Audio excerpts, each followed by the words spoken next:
This is the Veterinary Project Podcast, episode 051, live in Calgary. Welcome to the show created by vets featuring absolutely no pets. This is the Veterinary Project Podcast, hosted by Dr. Michael Bugg and Dr. Jonathan Leicht.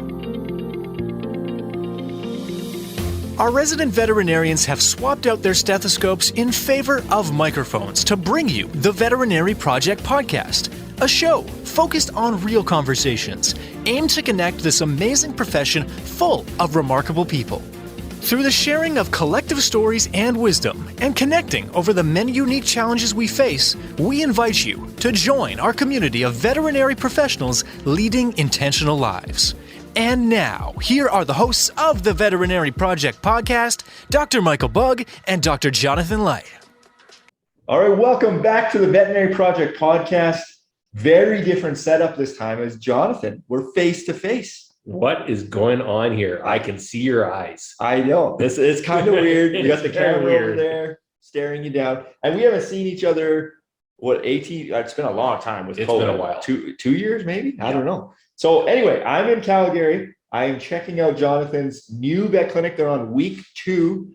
He gave me the grand tour. Looks fantastic. And in this episode, we're going to go through the top 5 lessons learned or tips in opening a small animal veterinary clinic from Jonathan Leicht.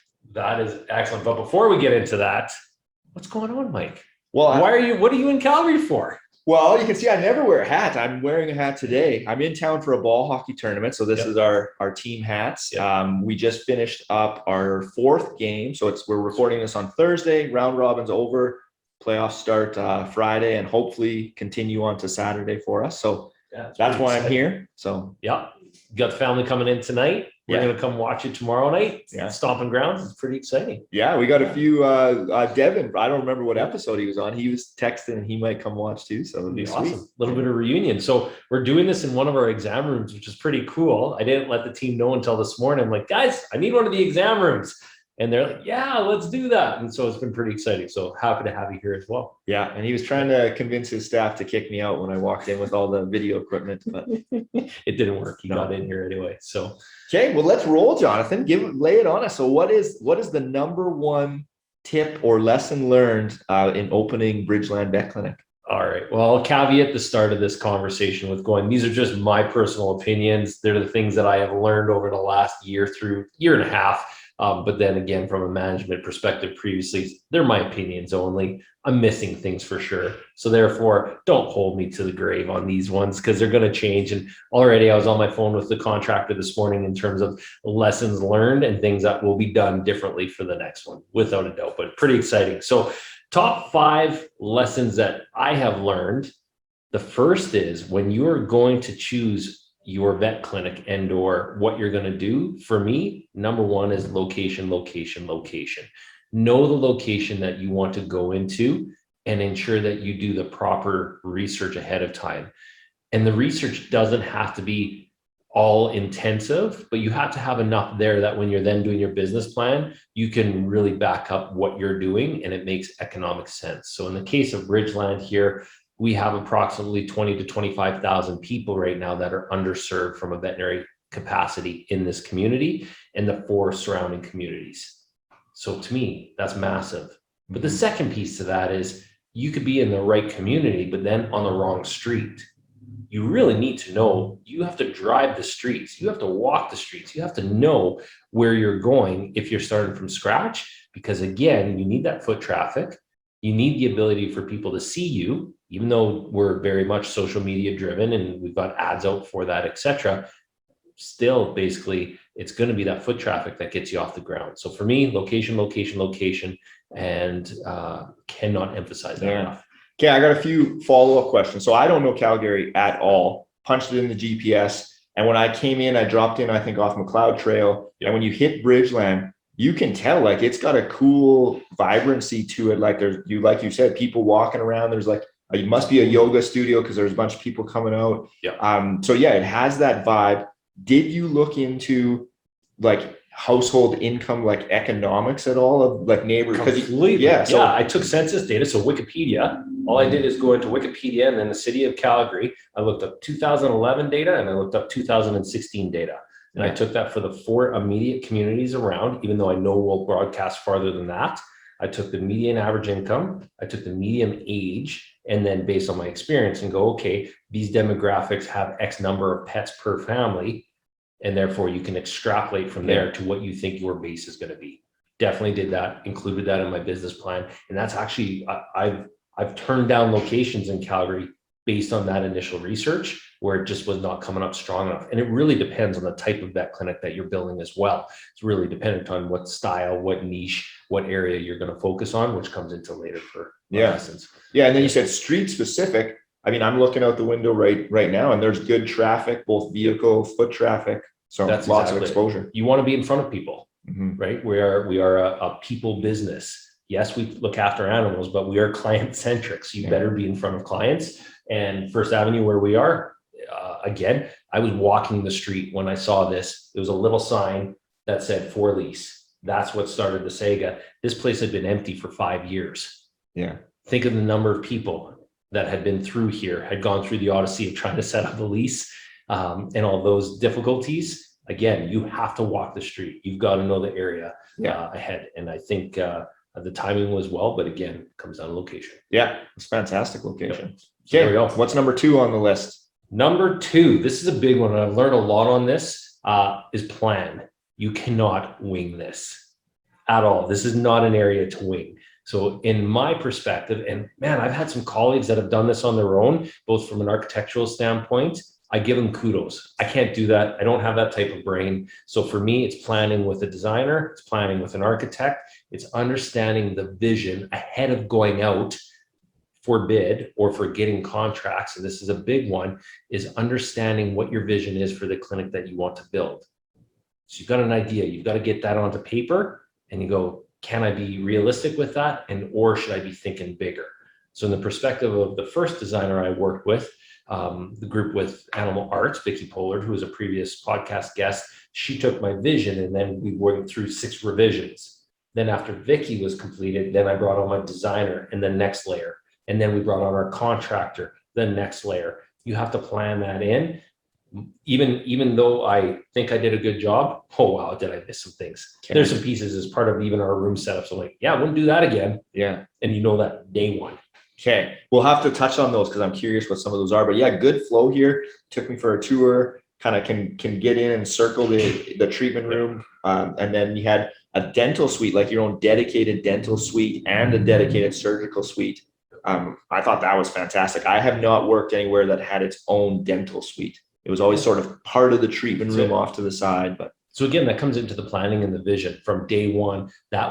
We had to lose some things as part of the plan. You only have so much space. The dental piece for the wellness proactive clinic that we have set up here, that's a must. It's 100% has to be there, both from the cleanliness factor when you're dealing with dentals, from the ability to have the space and the ability to do the great work we want to do. Again, you pick and choose, and there's things we lost. Yeah. Nice. Yeah. Okay, let's keep rolling. Number 3. What's 3 on the list? Number three could be 1, 2, 3, 4, 5 combined, all of them. Number 3 is team. You have to start with the end in mind, which means we had many conversations, we being Candace and I, as to what does the vision of this clinic want to look like? What do I want to start? Who do I want to have in it?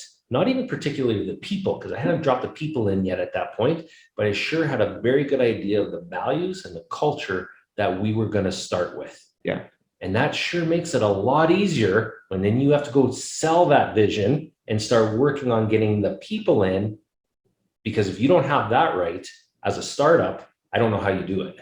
Because there is lots of opportunity, just pick and choose. And there still is in this day and age, even when there's veterinary shortages. But we in our group wanted to ensure that we had the right culture. And I think that's what we've come up with. And that's only the start. Then you have to navigate that through the plan. You have to navigate that through the business. You have to navigate it through all of the different roles, which in veterinary medicine you have to have. So again, that's 1, 2, 3, 4, and 5. It's everything. Culture, values. We spoke about that with the veg group. who's doing such a great job, VG.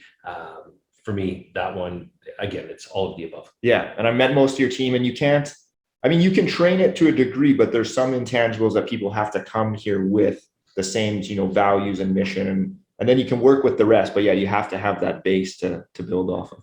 I have walked these blocks in terms of walk and talks with prospective people. I don't know how many kilometers I've spent doing walk and talks with coffees and just getting to know the individuals that we wanted to have in these clinics. So we'd meet after work, we'd meet in the morning, whenever we could, to see if it's a right fit. Because just as much as you're looking at them as a possibility, they're looking at you as a possible boss. They need to feel just as comfortable. Yeah, that's really important. And again, just at the start of opening a clinic, it's only the start. Yeah, like we're already in the hiring phase again, right near here, looking at what do we need to do for expansion. It never ends. Yeah. Okay. Number four, going a little bit back to number 2 is the business plan. You have to know your numbers. You have to be pretty clear with what your costs are going to be. And when I mean costs relate to both the lease, the operational expenses, but then don't forget about the extras. And this has been a lesson for me. I know my major expenses pretty well. That's the past operational work that I've done in terms of X lab. So your external lab work, your internal lab work, your major pieces of equipment. What I didn't realize in this equipment or in this vet clinic build is all those little things that add up. So I ended up buying the equipment from a clinic that was closing down. Best move I could have made. And I recommend that for anyone. If you were able to get good secondhand as a startup, fantastic way to start. But I still didn't appreciate the thousands of dollars that go into such things as the IT extras, the TVs, those equipment pieces. I wasn't going to buy an ultrasound until next year. Guess what? We have an ultrasound in one of our rooms. That's just the necessities that you need to make sure that your business plan allows for, and you have a contingency plan. Okay. Same thing goes for your build out documentations and your contractor. You better make sure you've got a reserve there, because it's going to come into play. What kind of percentage wise did you have for contingencies? I used 15. Yeah. And I think we're going to be right around 10. So I'm really happy with that. Yeah. Because that allows us to do. Now I've used up my extra for equipment. Yeah. So I've gone more equipment heavy than I thought I would. So therefore we've got some more work to do, and I'm going to have to cut back on that as a result of it. That's just the way it works. So that, and along with the business plan, I wrote down here, have a lease, which is a no-brainer. I realize that, but there's individuals out there that don't have leases. Yeah. Make sure your lease is vetted by a lawyer. Don't do it yourself. Ensure you know that lawyer, and make sure it's tight. So there has been multiple instances in my build out where I've had to go back to the lease. We've had to have conversation about what's landlord's responsibilities, what's my responsibilities. Make sure you know that. Yeah. We could do a whole episode on that. There's so much in there, and so much stuff that you need to discuss in advance for potential problems that might come up, so you know how to deal with it. Because I know, you had a few hiccups, and it was, you got to go back to the contract and then see what it says, and then have the conversation. So that goes into number 5. I wrote this down: relationships. Yeah. This is not a transactional move in a vet clinic, both from your contractor, who he has to be on your side, or they have to be on your side, because it's going to go south. It is not going to run smooth. There's going to be things that come up, and you need to have that base foundation of a trusting relationship with your vendors, with your contractor, with your landlord, with everybody, so that we could open when we wanted to. And I'm so thankful for that portion, because things will go south, and it's the relationships that allow them to keep continuing to move forward. Yeah. I always think you don't really know someone until it kind of hits the fan, and now you're facing a problem. You got to navigate it. It. So it's, you may as well have a good relationship and go from there. You're going to get way further if you're just smashing heads over everything. It probably wouldn't be that fun. I agree. No, it wouldn't. And you again, I wrote this down here. You need to know that when you are smashing heads, because it happens on every project that I've been a part of, who's going to deal with that? Who's going to deal with the conflict on your team? Whether it's you as the owner or one of the team members that you brought on board, somebody has to do it, because you cannot be conflict adverse in a project build out, because conflict will come up. Yeah. And we've talked on this on other episodes. If you're kicking the conflict down the road, you're not doing anyone any favors, right? If you can get it while it's a small, minor thing, deal with it, close that, move on. That's it. Yeah. And how the 1,000 steps that are. Yeah. So I've got some extras. Number 6 and number 7. Okay. I can't help it. Okay. I'll be Extras, quick. some bonus ones. Number 6, we've already said team. I Yeah. have to go back to that again. If you do not have the team and you're working on that early in any day and age, but especially in this day and age, I think you're shit out of luck. Yeah. It's not a solo venture. In my view, it is not. There are lots of veterinarians, and here's my opinion out there, that want to go do it solo. I do not think in 2021 that is economically the right way to go. It is not the right way to go from a wellness factor. And I think you're setting yourself for a lot of pain. Yeah. Okay. What was bonus number 2? Have fun. Like literally, this is and I've said that multiple times to our team members. We want to have fun. What is the point to come to work if you're not having fun, especially as a startup where we're working on all our workflows and we know it's not going to go smooth? Let's have a little bit of fun. Yeah. Let's enjoy what we're doing as we move through this process. And it is a process. So the extra is over communicating, allowing people to have their time, and also recognizing that when things are getting stressful, how do we reduce that stress and ensure we're enjoying the process? Yeah. Yeah. And you took me on the tour. You have a whole nother level that you haven't even developed yet. And you were saying you're going to be putting a wellness room in. Yep. And then you said, I'd love to get a ping pong table in Oh, here. no, we're putting a ping pong table in And I here. was like, man, what kind of vet clinic has a ping pong table? And he's like, I want everyone to enjoy coming to work. That's it. And then you're going to say, when are they going to do when are they going to play ping pong? I'm like, I don't care if they don't play ping pong, but at least they've got that ability to do it. If there's a break in the schedule or lunch break or whatever. That's it. Just something different, right? And again, that's what we've looked at for this clinic build is what can we do different in 2021, both in terms of the flow, in terms of the dynamic, and in terms of being a wellness proactive clinic that is going to set us up, our clients up, and our patients for success. Nice. Yep. Okay, real quick, because we're tight on time. You had mentioned there was a few things you would do differently, and I'm sure you'll build more vet clinics. So what will you do differently next time? Give us 1 or 2 of those. I'd be tighter around my contractor documents. So what that means is I did not go with a fine-tooth comb and go through the electrical, the mechanical as tight as I should have, because there's pieces that I missed, I take responsibility for it, that once they've got built, I went, I never would have chosen that. But guess what? It's in the documents. Your trades have built to that spec, and that spec you approved. So who's at fault? That's me. Yeah. So it's kind of like, are you meaning scope of work? Like, not so much scope of work, but making sure that you are paying attention to the details. Yeah. The details in the drawings. You need to understand those drawings and you need to know them really well, or you better have somebody that you trust 1000% all the way through that process. Mm-hmm. And that is very expensive. Yeah. Okay. Yeah. So that was one thing I learned. Number 2, you need to, for me, we've thought far out.